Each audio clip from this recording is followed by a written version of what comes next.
Welcome back. It's time to make our first decision. We're gonna search the computer. You click on the monitor, which blinks on and flashes a group photo of the studio members before sputtering out again. And you're greeted with the Ghost Hunting Forum. Someone seems to have scoured this page, leaving comments and even arguing with the moderators under the username Radio Ghost 1. So the ghost is here. Madhouse, the ghost. One comment reads, "This guy sounds so cool, I wonder what he was like in life." A response under the same username reads, "Great post. Heaven's really missing out, LOL."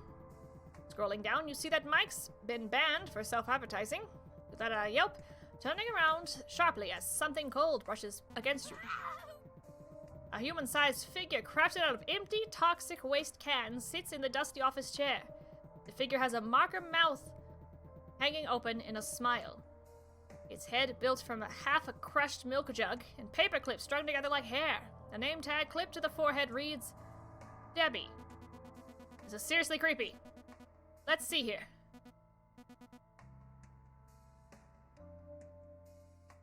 Wait, what? We just saw a ghost and we're just cool with it? I guess she disappeared as soon as we did see her? Maybe? I'm not sure. Apparently the Daily Ghost wrote an article about Elkhorn Station, this radio station we're in. Dude, they didn't bother mentioning Mike by name. Mike's just a faceless green poltergeist to these people. See? Literally, no face. Atlas holds out his phone, showing a blurry green mask wearing a hat and hoodie. It's difficult to make out. So not only do we have the ghost of Debbie, some sort of assistant here, but we also got Mike is here. As you head out into the hallway, Atlas briskly marches ahead. Jamie rolls their eyes with a scoff. Last room. Following Atlas's voice, you and Jamie turn the corner and stop abruptly.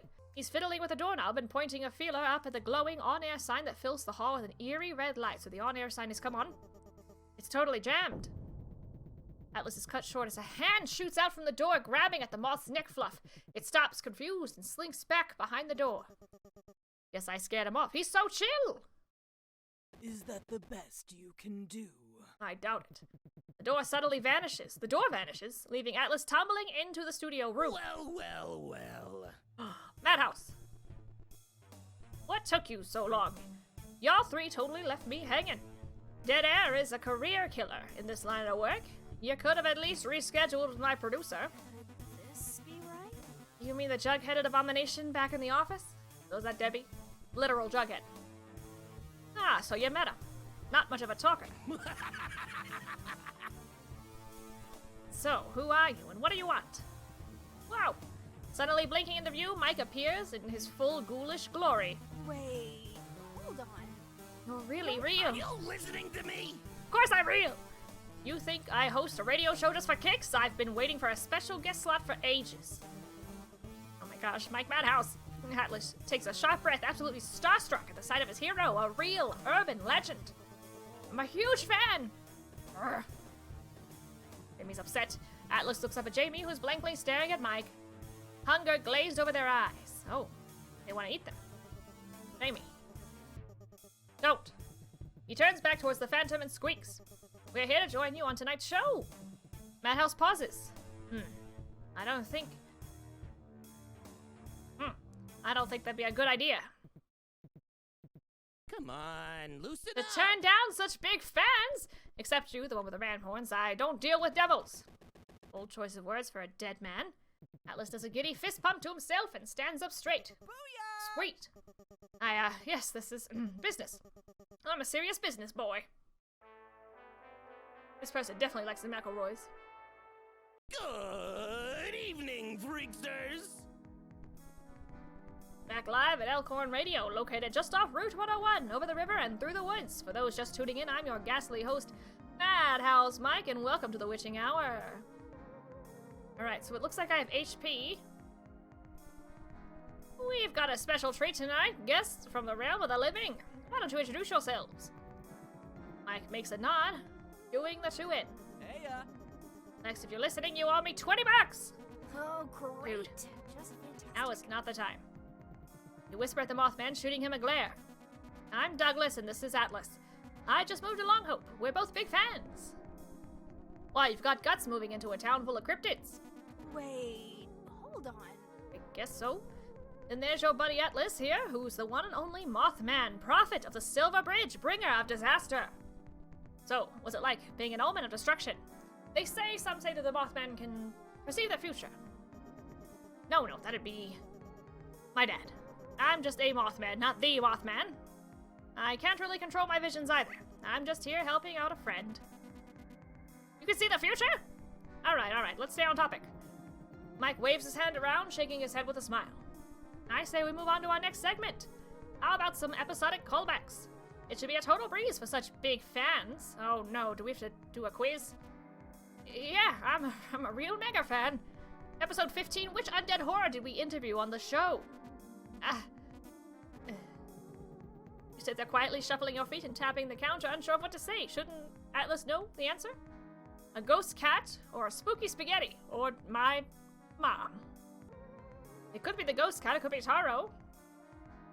Oh, I got a story about this one! Bloody bones! The Mothman throws a wing up into the air, exclaiming the answer. Wait, why did I answer and then he answered? Holding your arms across your chest, you sink into the chair with a scowl. Perfect! Okay, so I was gonna guess a ghost cat, but he said the real answer? Mike moves things right along. This is a spicy one. A spicy one. In episode 26, who was Sasquatch's secret lover? That's also Chad's mom. Atlas looks like he's about to spontaneously combust. Oh, I think I'm being quizzed, but Atlas can't help but answer. It's on the tip of my tongue. You look a little flushed. The frogman, the squonk, or Bigfoot number 2? Let's say the squonk. The goat man, Atlas says. Not bad. But you really ought to give your friend here a chance. I'm a little unprepared here. Right. I'm getting ahead of myself. Season 1's finale. In Season's 1 finale, what news broke that night? I moved to Long Hope. Bigfoot and the Goat Man got married. I'm pretty sure you died. Atlas gently taps you on the foot with a talon and whispers to you before you can answer. An alien abduction.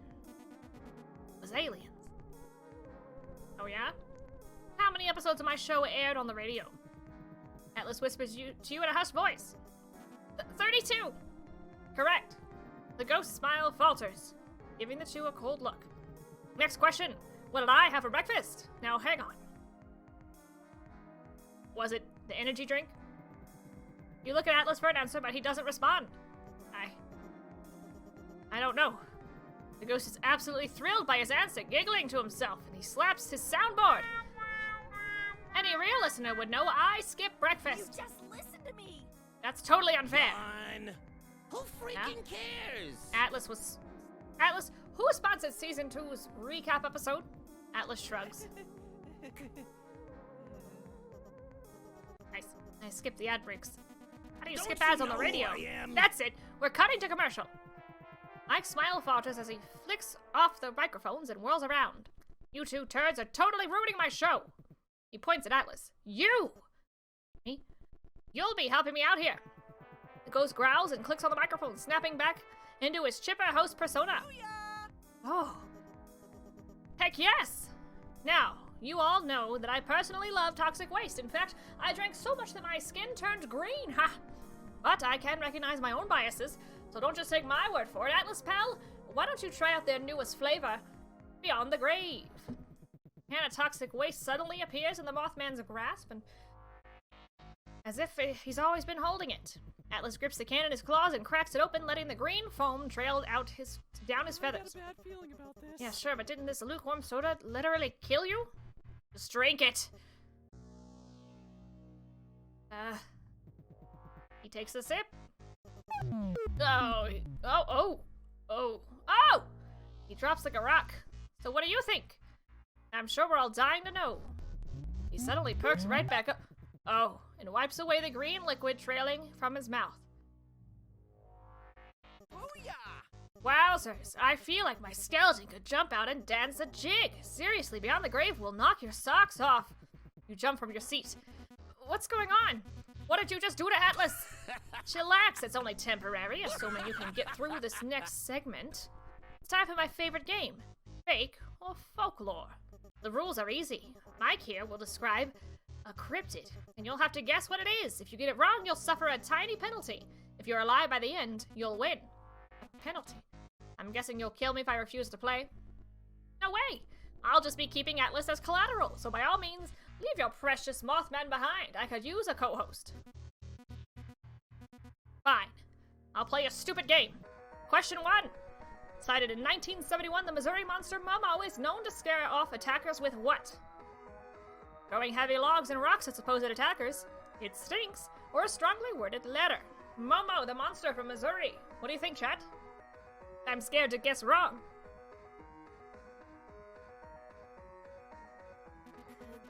Don't they smell really bad? I think they stave people off with their stench. Well, that's definitely an answer. Drumroll time. That was so easy. Come on, are you even trying? Madhouse grins with an idea thanks to his faithful fan. You're completely right. I've gone softer than a marshmallow, so I got it right. Question 2. Old Ephraim, a cryptid found terrorizing Logan Canyon in 1923, was what creature? I think it's a big bear. Was that from a big bear? Correct. Oh, we got 2 for 2. Next question. Now this is a good one. Question 3. Yes, sirree. The Rochester Giant, sighted in 1965, crushed the hood of whose car? George Washington. Okay. Alright. Harold. How am I supposed to know that? Harold sounds about right. That's like a normal name. Ah! You totally fell for it. The Rochester Giant doesn't exist. Well, then what? I guess the third answer was correct. Wrong, but Maddie, you totally cheated. So much, it's my game, I show my rules. Sorry about this. You flinch from a sudden jolt of pain aching through your body. We have 7 out of 9 HP. Urk. Ow. My bones. I think we have time for one last question as an encore to the folks at home. Mike leans into his mic, lowering his voice to a low growl. Do you know what happens to cheaters? You cheated! Lifting his hat slightly, Mike's empty white eyes lock onto your fearful gaze. Wait, what? This is the question? This is the question? I lose? We're free to leave? You never made a rule for it? Alright, let's go with 1. You never made a rule for that. A chill runs down your spine as you hold your ground. So you admit it. I make the rules! It's my show, my rules, my game! He suddenly blinks out, only to reappear behind Atlas. You're just another fake fan. Sinking down, Mike begins to meld with Atlas, and the two form a much larger, scarier creature. Don't you know who I am? I'm an urban legend, and I'm done wasting my eternity in this place. I quit. No more graveyard shifts, no more management, and no more fake fans. You're a fake and a liar. Atlas staggers forward and kicks his talons up and through the air, narrowly missing you. You roll off your chair onto the floor, and without realizing it, you sprint for the door in an effort to simply stay alive. No, Atlas, what about our Friday movie night? Atlas can't hear you. We were gonna watch the extended edition of that one fantasy trilogy with director commentary. It's the Lord of the Rings. You fumble with the doorknob, trying to get it open. Jamie, help Atlas! He's been consumed by the ghost! The Jersey Devil clambers into the room, confused. They look around only to watch the possessed Mothman jerk and jitter towards the duo, muttering and clawing at its own feathers. That is not Atlas. Have a roll here? Failure. Roll difficulty was 8. Would you like to re-roll? Yeah, let's save Atlas. Success! Roll difficulty 8. Don't just stand there. You dash past the Jersey Devil and successfully duck behind them for a semblance of protection. Without hesitation, Jamie snaps their fingers, and a blue inferno suddenly swallows the Mothman in blue flames. Atlas's wings suddenly drop to his sides and his knees buckle, sending the Mothman falling flat on his face. You could cut through this energy with a knife. Thanks for the bad vibes, Bob. It's just enough to finally make my demonic debut. Peeling out of the vessel, the Phantom scoops his hat off the Mothman's head. Oh, so it's like Mario? Yeah. Having sapped the energy from his host and the tension in the air, Madhouse seems much larger than before. Oh, look, he looks like the Jersey Devil. He daintily puts his red cap on.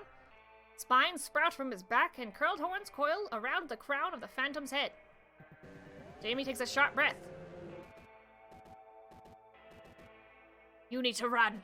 Absolutely fuming now, Jamie grabs Madhouse's horns and swings him up and over their head in a suplex. Cool. Squeezing your eyes shut, you cower, unsure of what to do. Taro! Where are you? That's the cat from the beginning. Ooh. The door to the studio buckles, splitting open as a monstrous Taro bursts into the room with a triumphant meow. She whirls around and shields her human. Have no fear, Taro is here. Paws off, pal. Sorry to keep you waiting. I've got a bellyache. It was that gas station sushi. Taro meows weekly. No more discount sushi, okay? Is that the best you can do? We're in the middle of something. This is all very touching, but I'm on a tight schedule here. The green amalgamation drools, his words garbled in this more twisted form. I suppose we ought to reschedule with your producer then? Jamie hisses through their clenched teeth. I wouldn't mind speaking with upper management. Mike shudders, then his eyes go wide, shaking with an otherworldly rage. Screw management! You freaks are just like them. I'm a celebrity. I'm a local legend. I'm a freaking demon! Not technically. And I'm gonna make you all pay. You're frozen with fear, gawking at the frenzied demon before you. Mike's glazed over hungry eyes connect with your petrified glaze, and he sneers. Starting with you. Not me! No!